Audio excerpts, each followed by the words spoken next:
It has been far too long that testosterone has been under-recognized and undiagnosed and untreated. I think part of this is because of doctors' reluctance to ask the questions about low testosterone, and also patients reluctant to volunteer this.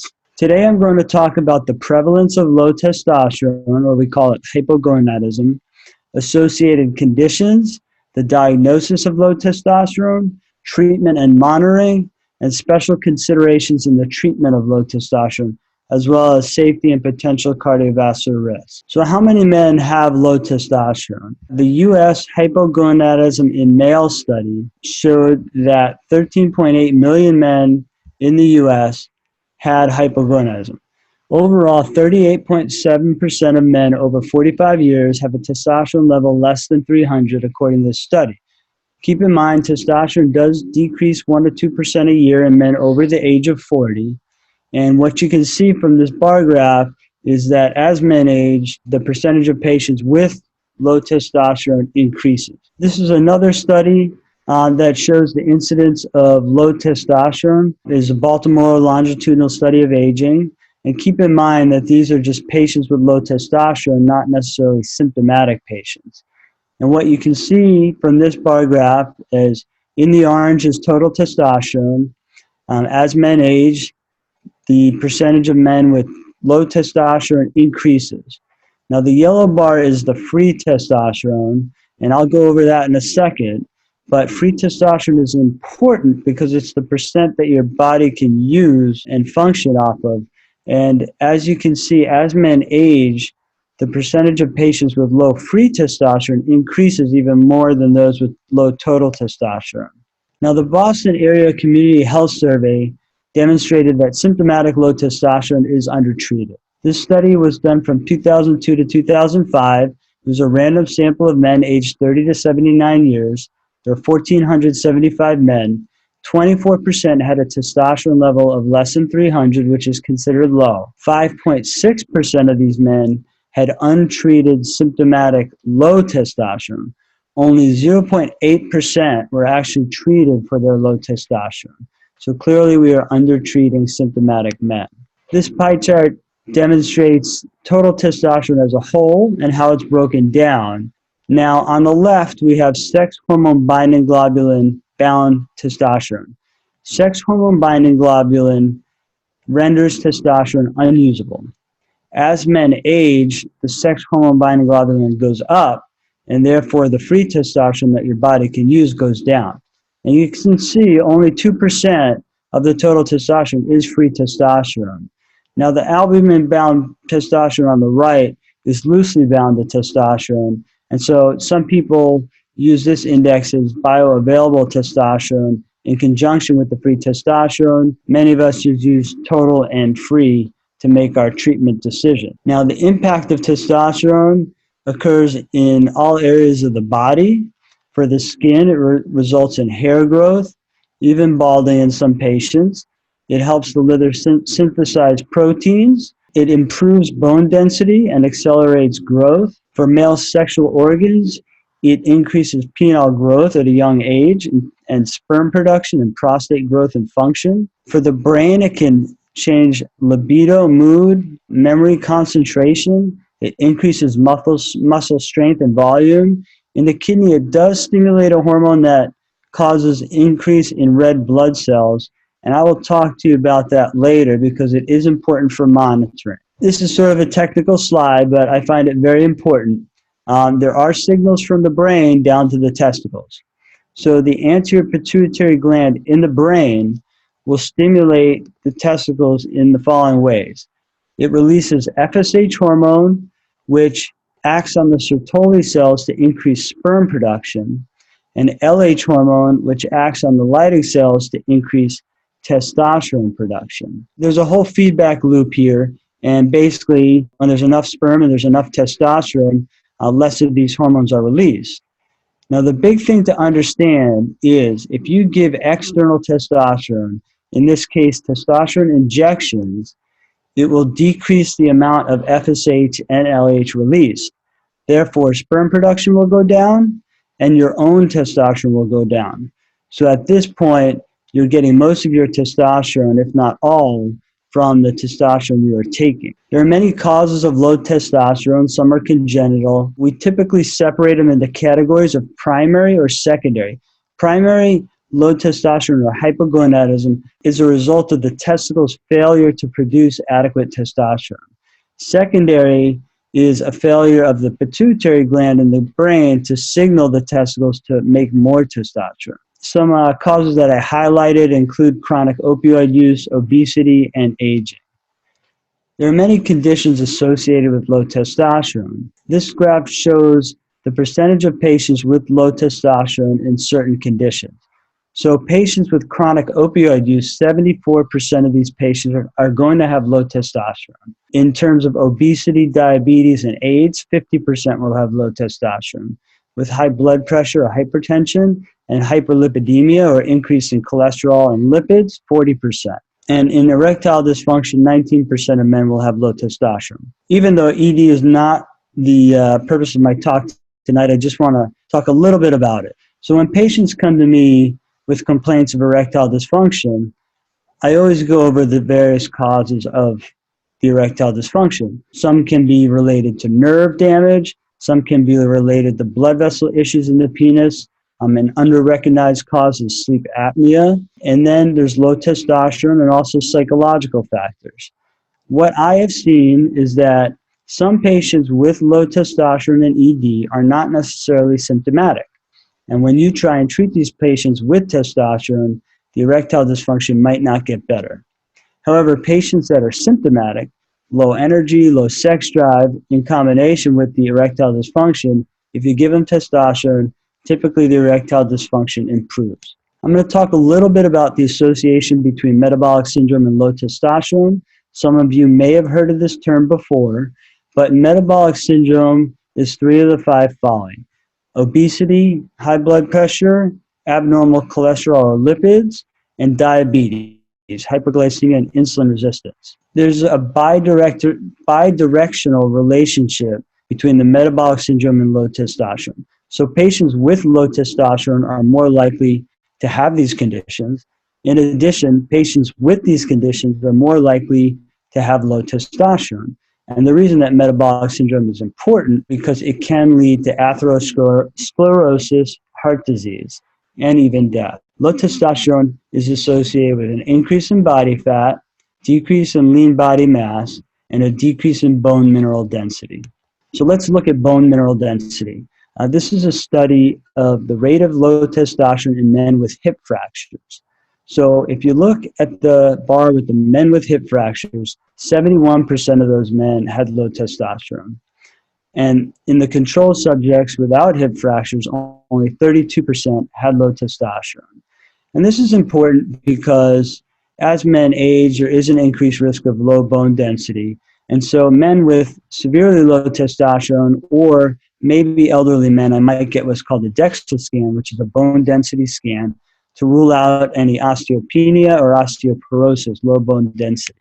This study from the VA looks at low testosterone and mortality in male veterans. This was a large study, and what you see in the red bar is men with a normal testosterone level.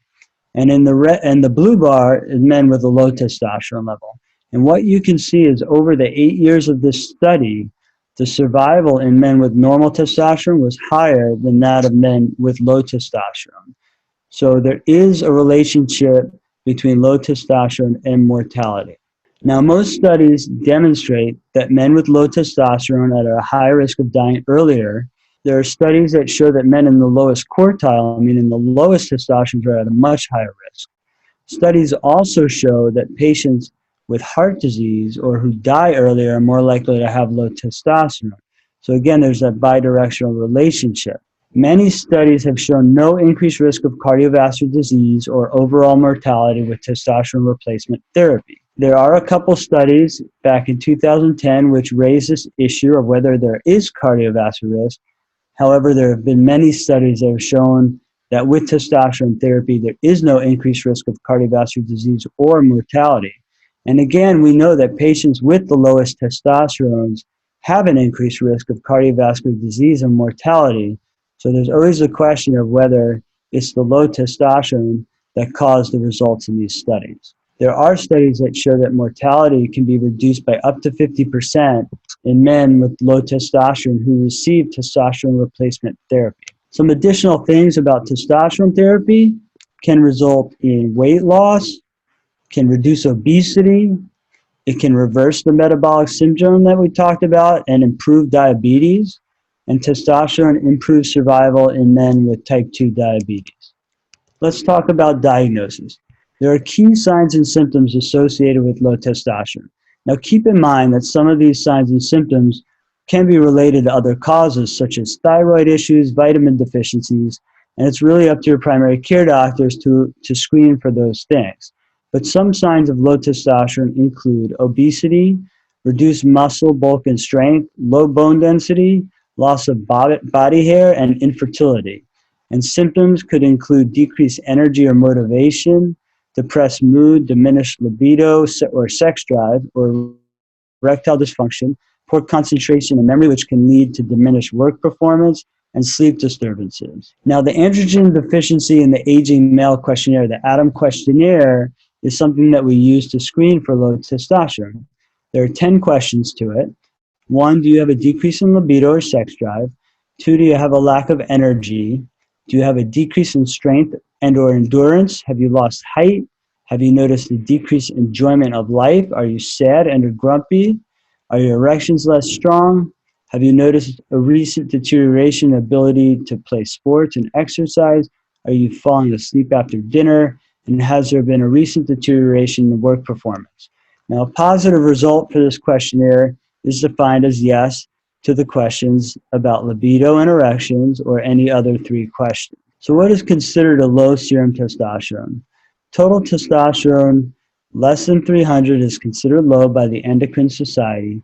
Free testosterone less than 50 is considered low as well. I do want to point out one thing about free testosterone.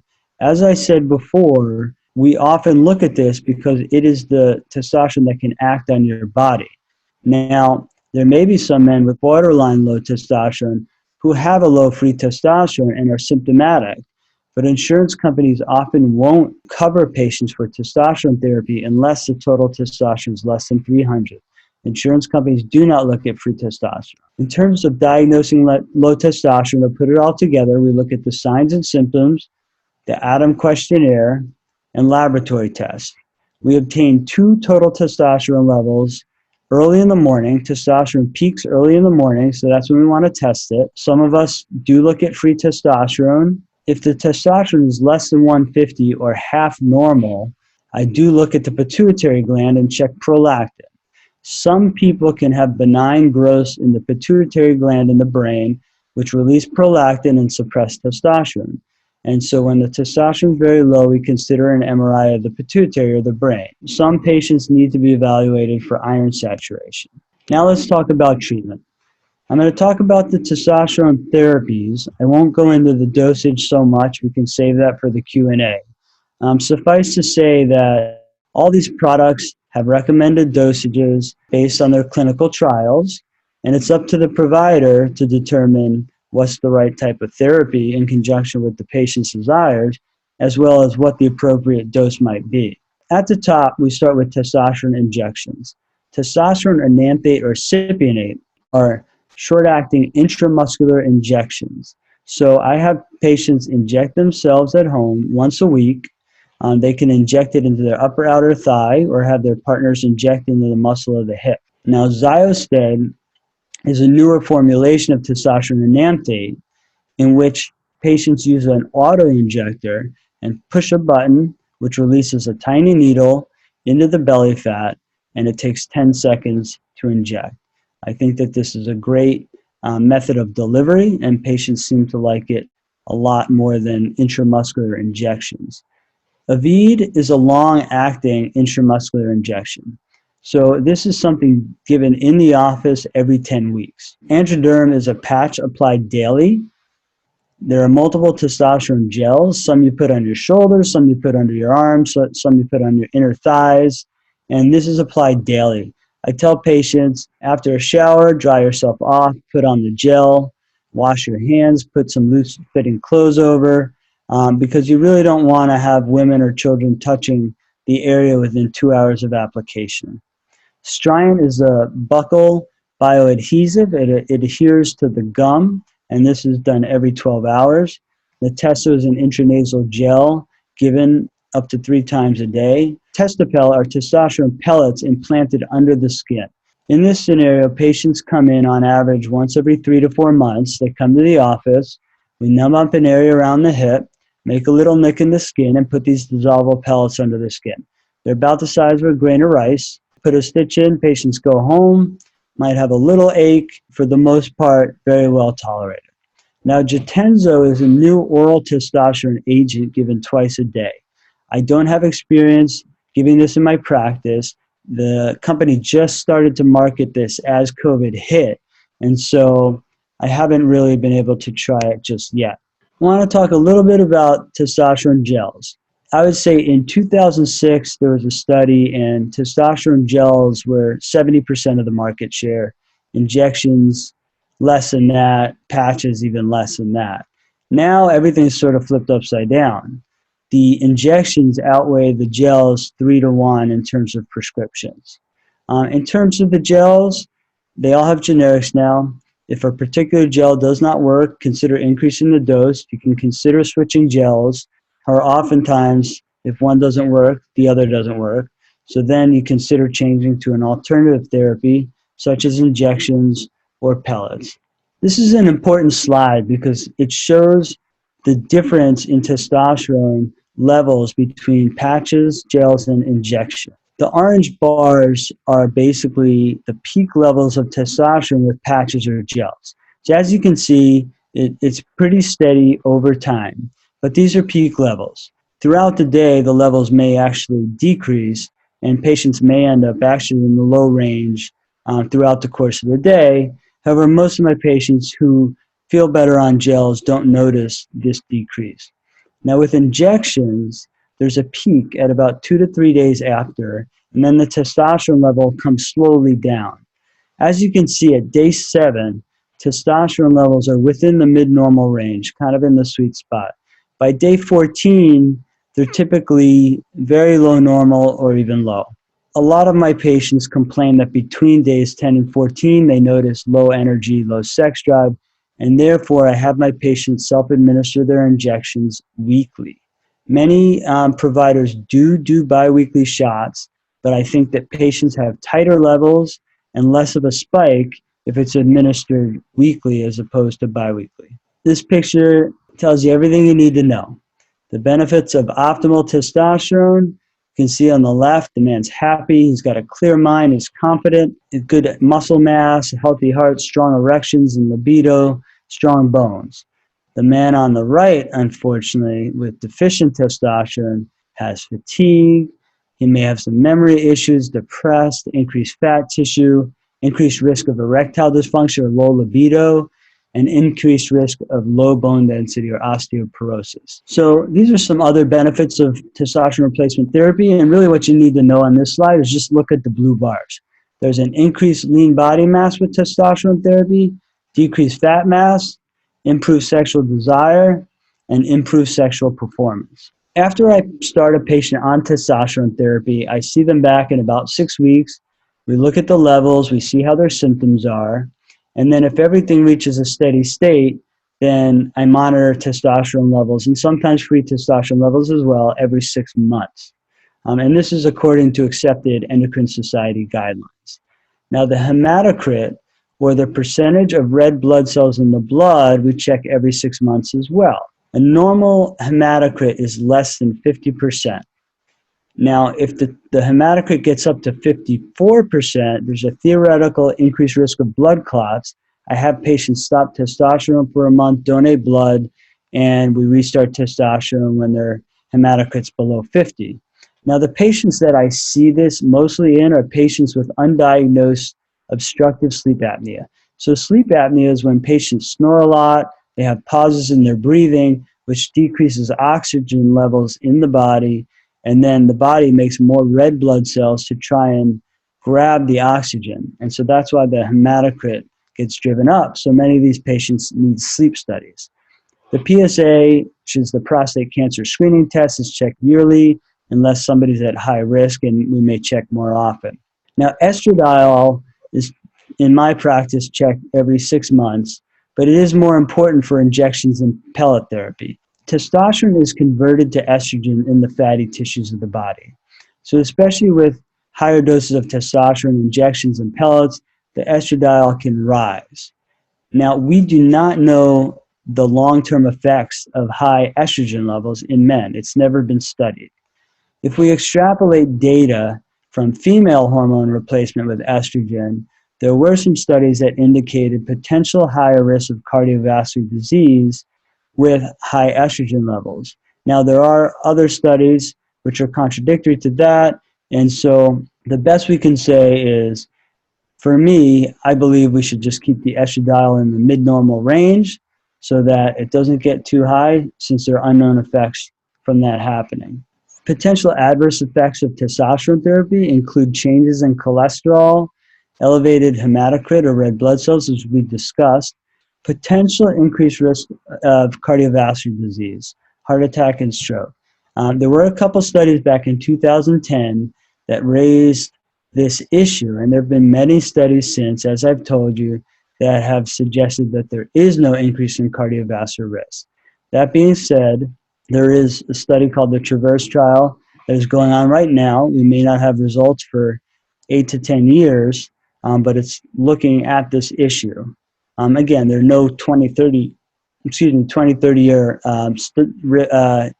year studies on the effects of low testosterone. Now, there can be acne with testosterone therapy, male pattern baldness. Gynecomastia or breast swelling typically occurs with the high estrogen levels. So some patients with high estrogen that I talked about before, I give something called anastrozole. This is a small pill, take a half pill twice a week, and it lowers the estrogen levels back into the normal range. Now, in terms of hepatotoxicity or liver dysfunction, this is seen with an old oral formulation of testosterone that's not given anymore, but also in steroid abusers. And then we also see infertility, as I discussed, from low sperm counts from testosterone therapy. In terms of adverse events of testosterone therapy by treatment type, again, the old tablets could cause liver dysfunction. Jatenzo, the newer oral agent, does not cause that. The pellet implants is very rare risk of infection or extrusion of the pellet. Some patients can get bruising or swelling of the area and discomfort for a few days. Intramuscular injections of testosterone enanthate or cypionate can cause pain at the injection site or bruising, fluctuation in mood or libido. Again, as I discussed, when you give weekly injections, typically you don't see that. I have a few patients who are younger who require twice weekly injections due to fluctuations in mood. And again, excessive production of red blood cells, again, monitor for potential sleep apnea. Now, a lot of patients get rashes from the patches. I don't use them frequently. The gels, there is a potential risk for testosterone transference to your partner or children. My young patients with young children who start on testosterone usually do not choose gel therapy. And then the buccal testosterone that goes on the gum, there can be irritation in our gums and alterations in taste. Now, testosterone is contraindicated in metastatic prostate cancer and in breast cancer. And there's potential risk in patients with prostate nodules or PSA elevation. If this occurs either prior to therapy or during therapy, I always recommend a prostate biopsy to rule out prostate cancer. And then once negative, then we start testosterone therapy. Again, we talked about the increased red blood cells. And then there can be some fluid retention with testosterone therapy. And so patients with congestive heart failure just need to be treated carefully. Let's talk about a couple special considerations. So what about prostate cancer? Historically, testosterone therapy has been contraindicated or not allowed for men with known or suspected prostate cancer. And this is still according to FDA labeling. What we knew from studies long ago is that patients with the lowest testosterone levels had the highest risk of high-grade prostate cancer, and then testosterone could fuel prostate cancer in that instance.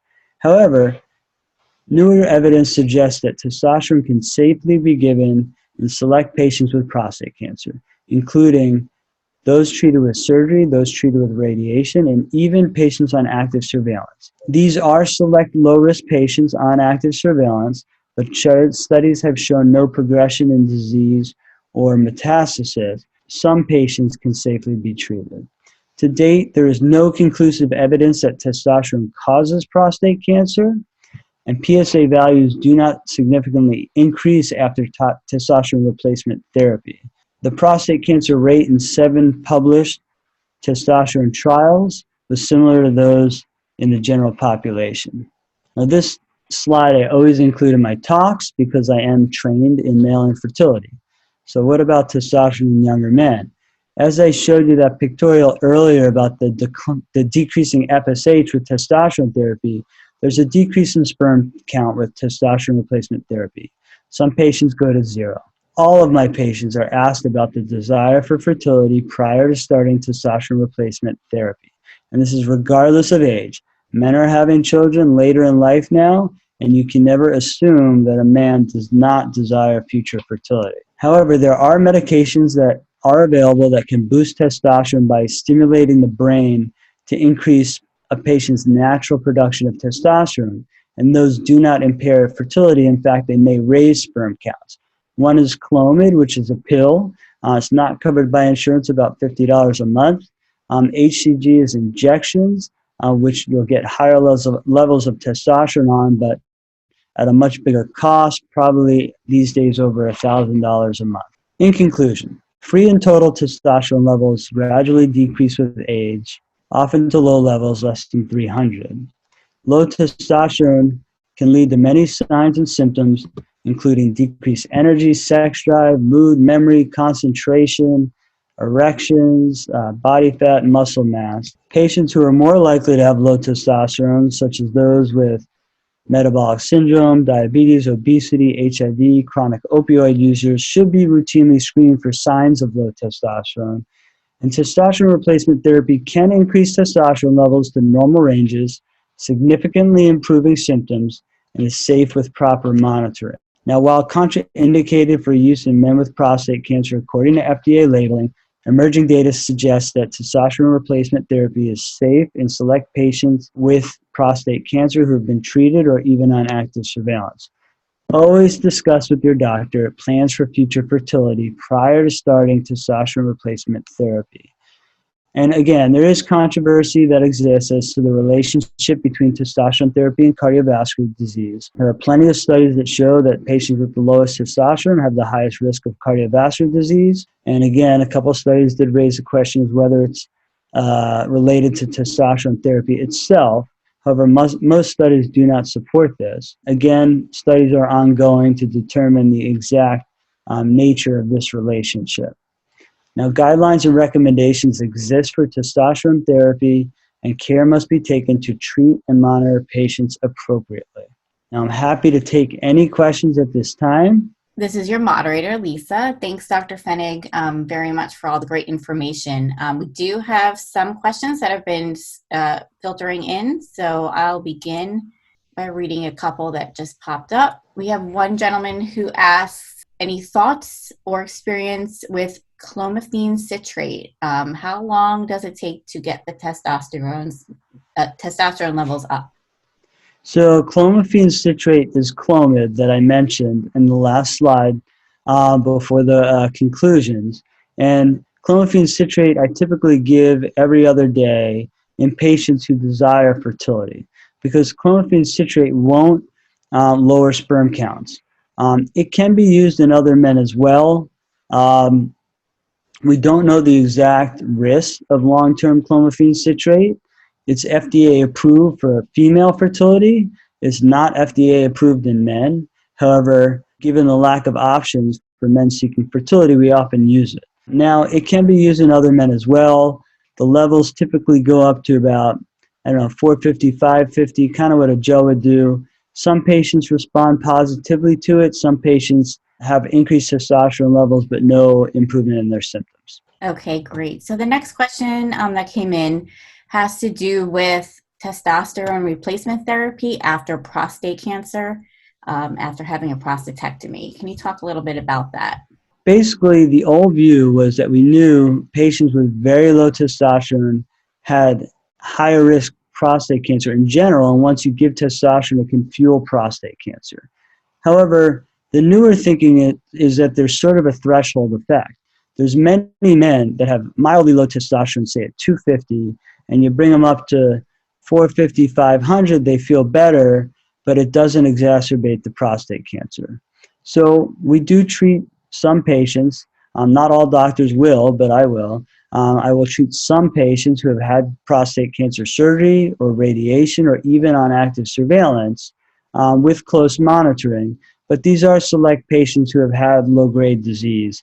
Patients with very high-grade disease who are at increased chance of recurrence, it's a little bit risky. We have a question about taking regular testosterone injections. Can you change to Xiosted, and would you get the same results? So intramuscular injections that I have my patients give weekly is testosterone cypionate or testosterone enanthate. They're essentially the same thing. They work the same way, and patients respond the same. So Xiosted, what it is actually that testosterone enanthate, but it's in a much better delivery system. Instead of giving a big needle into your muscle of your thigh, you use an auto-injector, you press a button, a tiny needle goes into your belly fat. It takes 10 seconds to go in, and patients have the same results as patients on intramuscular injections. I use this a lot in my practice. I think it's a great drug. If push came to shove and you asked me what would be my preference, for me, that would probably be my preference.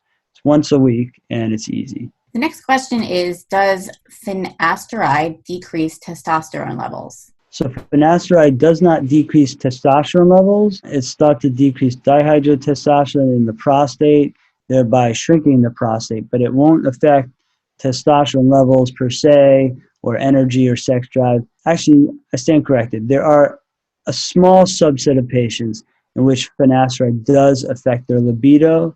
Typically, these are young men. It's not typically seen in the older population, but rarely I do. So if one testosterone treatment isn't effective, how do you know when it's time to switch?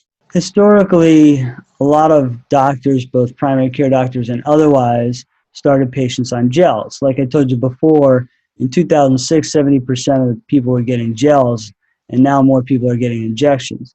So gel therapy, it has its limitations because some patients, the testosterone levels rise, but maybe slightly above what's normal, which is 300. Some patients, they don't absorb well and they don't rise at all. Some patients, they rise a little bit, but the patient still has symptoms such as low energy and low sex drive. When that happens, you can try increasing the dose of the gel. You can try switching the gel, but that often doesn't help. And then you're on to other therapies such as the testosterone pellets or injection therapy. So we have a patient who has leukemia and says his hematologist does not approve of testosterone replacement therapy.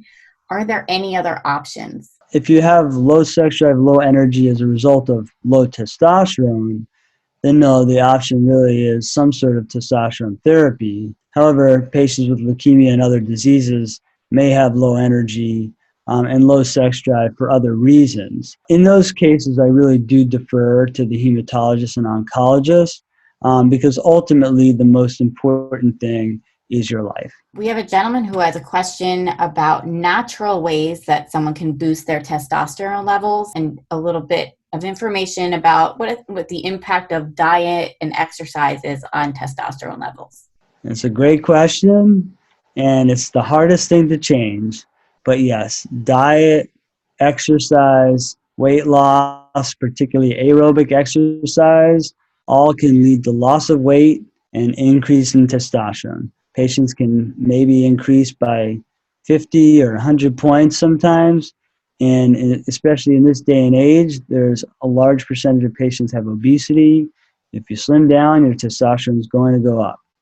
And that's really the bottom line. It's often the hardest thing to change. We have a patient who says they have trouble growing facial hair. They have almost no facial hair, and it's been like that almost his whole adult life. Is that a problem that can be helped by increasing testosterone levels? As a medical professional that treats testosterone for symptomatic reasons, I'm not sure that I would treat it just for a lack of facial hair. If you had a lack of facial hair associated with decreased growth of the penis or testicles, then as an adolescent, then yes, I would consider some sort of testosterone therapy, or a pediatric urologist would. If it's something that's persisted into adulthood and you have a normal energy and sex drive, it's not something that I would treat. Okay, so we have a gentleman who has ED, oral medications haven't been working, and he wants to know about electro blood treatment, or if that will solve the testosterone level problem. Okay, so I'm not really focusing on ED in this talk. However, it depends on if you have low testosterone and you're symptomatic from it, low energy, low sex drive, then I would give testosterone. If you don't have low energy and low sex drive, but the erectile dysfunction medications are failing, but the testosterone is low, it still might be worth trying, because once you get past oral medication for erections, you're getting into injections or implants. Energy wave therapy, which I think might be what you're referring to, which is ultrasound waves to the penis, actually works best in patients with very mild erectile dysfunction, and it's not going to really work in patients with severe erectile dysfunction. So if pills are failing, testosterone is not the issue, then I typically order a penile ultrasound to look at the blood vessels in the penis. We have a gentleman who wants to know if bioidentical testosterone is proven safer than a pharmaceutical. Bioidentical testosterone is testosterone. This is somewhat a marketing technique by a lot of these longevity clinics who basically promote bioidentical testosterone, which are basically using hormone pellets. Now, Testapel is a testosterone pellet that is FDA approved. Many of these clinics get compounded testosterone pellets for very cheap and then charge a lot for the testosterone pellet placement. So I'd be very wary of of clinics that advertise bioidentical testosterone as a cure-all, because essentially it's no different than giving testosterone. Do cholesterol and high blood pressure pills affect testosterone levels? As we saw, there are certain conditions in which low testosterone is more common, including high blood pressure, abnormal cholesterol or lipids. So patients might be at higher risk for having low testosterone, but the medications are not necessarily going to cause low testosterone. They may cause issues with erections, but not cause low testosterone. We have a question about whether is it safe to take nitric oxide while taking testosterone injections? Yes, there's no issue with that. So we have a question about carbogoline given to improve prolactin level to boost testosterone. As I mentioned, there are some patients who have very low testosterone levels because they have benign growths in the pituitary gland of the brain called prolactinomas. These prolactinomas secrete the hormone prolactin, and what this does is it suppresses testosterone. So those patients with prolactinomas don't need to be treated with testosterone. Instead, I give cabergoline 0.5 milligrams twice a week, and that suppresses the prolactin. The testosterone then rises. Now, there are other causes of elevated prolactin, such as opiate use. Some people just have slightly high prolactin. Now, the people that have prolactinomas have very high levels of prolactin. So oftentimes, if a patient has just slightly high prolactin, you try to give cabergoline, it's not going to do a thing. But yes, sometimes we do try it, and it is a valid treatment for patients with prolactinomas. I think that does it for all the questions. If there are any other questions that need to be addressed by the doctor or any of our providers, the online scheduling for telehealth appointments can be found on our website. Dr. Fenig, if you have anything else to add? I think I basically covered everything I'd like to. I'm happy to answer people's questions. You can contact me through the links that Chesapeake Urology has provided. Happy to talk to any of you one-on-one. Great. Thank you so much, Dr. Fenig. Again, if you go to chesapeakeurology.com/telehealth, you'll be able to schedule a telehealth appointment. Thank you very much for tuning in tonight. Thank you for tuning in.